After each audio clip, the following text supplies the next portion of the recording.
السلام عليكم اخوان، تبارك الله عليكم. يوم سعيد.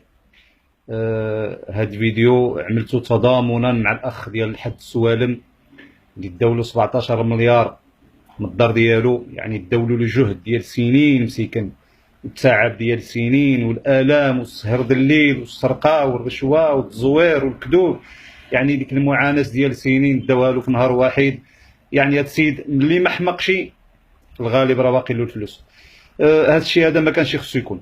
يعني هذا السيد هذا وهذا الشيء اللي وقع له ما كانش خصو يكون.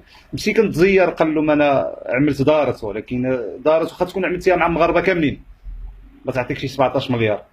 وهاد الناس اللي اعتقلوه وداولوا هاد الفلوس انا كنستغرب، لان عاده الناس اللي كتلعب بالملاير هذوك كيدخلوا في الزمره ديال العفاريت والتماسيح، ما كيقربولهمش. ولكن هذا في الغالب ما كيخرجش الزكاه اكيد.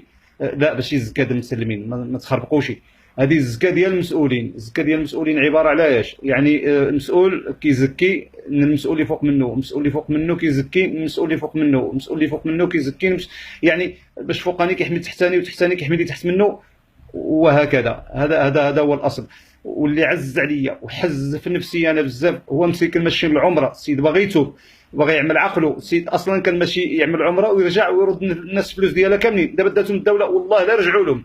يعني السيد كان باغي يتوب من الله عز وجل. والبادره ديال العمره بالعكس، الدوله خصها تشجع عليها. الدوله خصها تجمع المسؤولين كاملين وتديهم من العمره وتفتش لهم الديار ديالهم.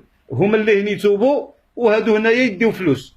هذا هو الاصل. يعني فلوس اللي سرقوهم يديوهم من هنا وهما يتوبوا ليهن.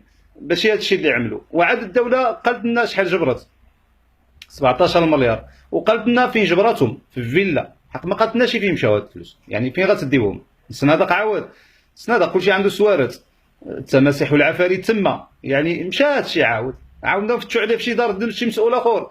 قال لك جبرنا في الدار المسؤول فلان فلاني الفلوس اللي جبرناهم في الدار حد السوالم جبرناهم. ما يمكنش هادشي.